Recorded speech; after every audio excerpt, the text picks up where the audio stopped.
अस्सलाम वालेकुम दोस्तों, मैं हूं आपके साथ आयशा और आप देख रहे हैं खबरी मीटर। तो दोस्तों, आज की इस वीडियो में बात अनंत अंबानी की शादी की होगी। अनंत अंबानी राधिका मर्चेंट से शादी कर रहे हैं। ये शादी 1 मार्च से लेकर 3 मार्च तक चलेगी। फिलहाल इस शादी के प्री वेडिंग प्रोग्राम चल रहे हैं। आज मैं आपको बताऊंगी कि क्यों एशिया के सबसे अमीर शख्स मुकेश अंबानी के बेटे की शादी से मुसलमानों को सीख लेनी चाहिए, और आखिर इस शादी का आज इतना क्रेज़ क्यों है, और ये शादी दुनिया की सबसे मशहूर शादी कैसे बनने जा रही है, इसमें कितने मेहमान शामिल होंगे, इस शादी में कितनी तरह के खाने होंगे, और क्यों इस शादी में पहले 51,000 लोगों को खुद अंबानी परिवार ने अपने हाथों से खाना खिलाया। लेकिन सबसे पहले इस वक्त की बड़ी खबरें आपको बता देती हूँ। तो आज की पहली बड़ी खबर यह है कि बंगाल के संदेश खाली का खलनायक शाहजहां शेख गिरफ्तार हो चुका है। उसे आज ही कोर्ट में पेश किया जाएगा। लगातार बीजेपी ममता सरकार पर शाहजहां शेख की गिरफ्तारी का दबाव बना रही थी और ये कह रही थी कि जो शख्स सरेआम महिलाओं का रेप करता है उन्हें उठाकर ले जाता है, ममता सरकार उसका बचाव कर रही है। लेकिन आज शाहजहां शेख को गिरफ्तार कर लिया गया है। आज की दूसरी बड़ी खबर यह है कि कल डीडीए ने वकील हसन के घर पर बुलडोजर चला दिया। वकील हसन वही रेड माइनर है जिसने उत्तरकाशी में पिछले साल टनल में फंसे 41 मजदूरों की जान बचाई थी। आज उसके और उसके एक साथी मुन्ना कुरैशी के घर पर बुलडोजर चला दिया है। लोग इस मामले में केजरीवाल की खामोशी पर भी सवाल उठा रहे हैं। और तीसरी बड़ी खबर यह है कि कांग्रेस की सरकार ने हिमाचल प्रदेश में अपने सीएम की कुर्सी बचा ली है। सुक्खू सरकार ने बीजेपी के 15 विधायकों को सस्पेंड करके ये जंग जीती है और यूपी के पूर्व सीएम और समाजवादी पार्टी के अध्यक्ष अखिलेश यादव को ईडी का समन दिया गया है। और आज देश में 2 बड़े हादसे हुए हैं। एक मध्य प्रदेश में हुआ है जिसमें करीब 2 दर्जन लोगों की जान गई है, और दूसरा हादसा झारखंड में हुआ है जहां 1 दर्जन से ज़्यादा लोगों की जान गई है। तो दोस्तों, जैसा कि मैंने कहा कि आज मैं आपको हमारे देश की सबसे चर्चित शादी के बारे में बताऊंगी, और मैं आपको ये भी बताऊंगी कि क्यों इस शादी से मुसलमानों को सीख लेने की ज़रूरत है। लेकिन उससे पहले आज मैं आपको कुछ तस्वीरें दिखाना चाहती हूँ, क्योंकि आज की ये तस्वीरें टॉक ऑफ द टाउन है। हर मीडिया हाउस ने इन तस्वीरों को पब्लिश किया है।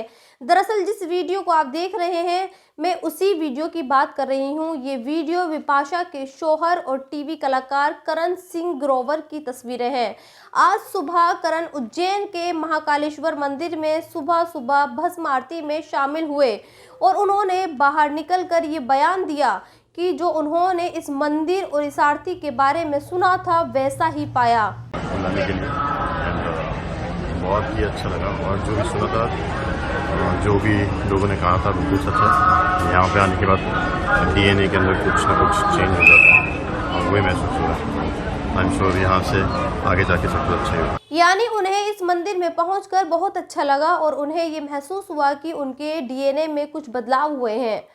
खैर, करण के इस एक्सपीरियंस और इन तस्वीरों की देश की सबसे बड़ी 2 न्यूज़ एजेंसियों एएनआई और पीटीआई ने पब्लिश किया और देश के लोगों को ये बताया कि देखिए, उज्जैन के महाकालेश्वर मंदिर में कुछ तो खास है, और यहाँ जो भी जाता है वो खुद को खुशकिस्मत समझता है और उसे एक अलग तरह की धार्मिक शक्ति महसूस होती है।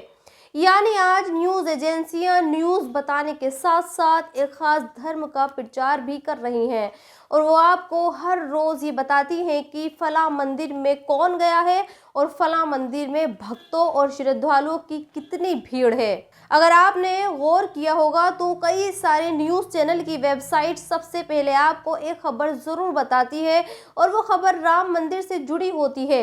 ये वेबसाइट आपसे ये कहती है कि आप बिना अयोध्या जाए, बिना राम मंदिर जाए, रामलला के मनमोहक दर्शन कर सकते हैं। खैर, मुझे इससे कोई एतराज़ नहीं है और मैं एतराज़ करने वाली होती भी नहीं हूँ। लेकिन आज मैं एक सिंपल सा सवाल उठाना चाहती हूँ, और वो सवाल ये है कि क्या कभी आपने किसी बड़े सेलिब्रिटी जैसे सलमान खान, शाहरुख खान, आमिर खान, सैफ अली खान या फिर किसी और दूसरे मुस्लिम सेलिब्रिटी को किसी मस्जिद में जाते हुए देखा है?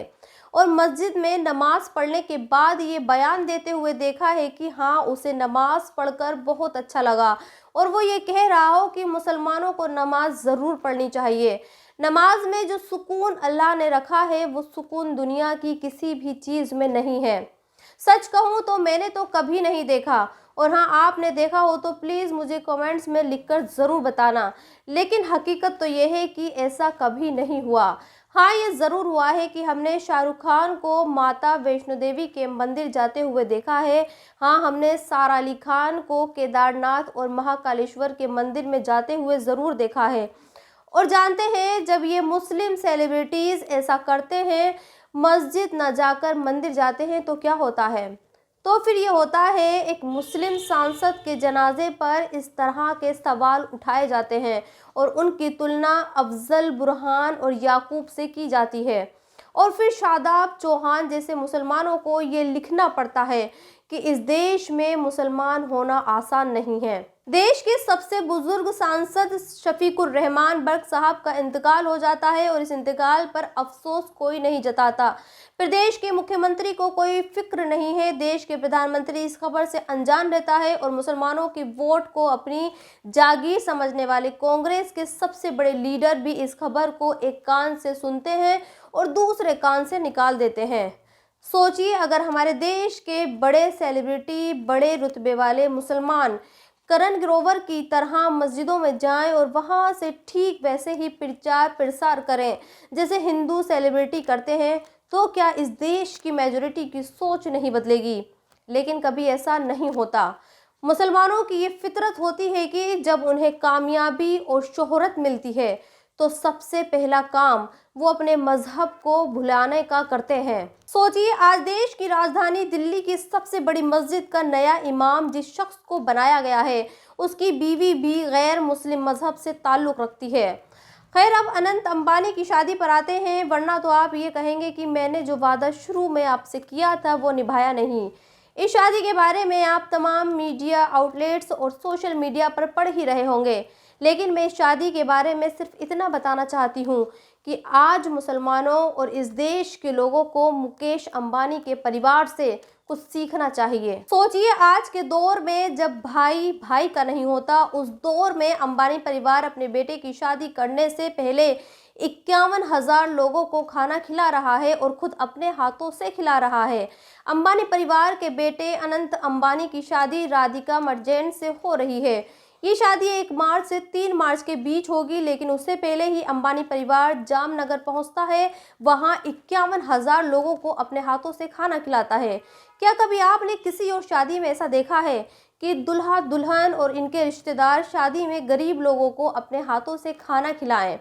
हालांकि शादी में इतने बड़े बड़े सेलिब्रिटी आ रहे हैं जिसकी आप कल्पना भी नहीं कर सकते। शायद ही दुनिया का कोई ऐसा सेलिब्रिटी हो जो अंबानी के इस बेटे की शादी का हिस्सा ना बन रहा हो।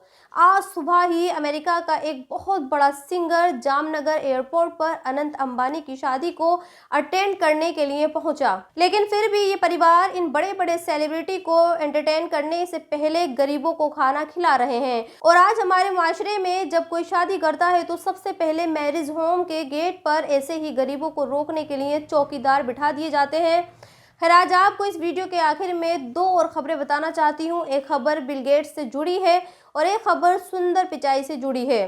तो चलिए पहले बिल गेट्स की बात करते हैं। बिल गेट्स फिलहाल इंडिया में हैं, लेकिन अपने इंडिया के इस दौरे पर उन्होंने एक चाय वाले से मुलाकात की और उसकी चाय भी पी।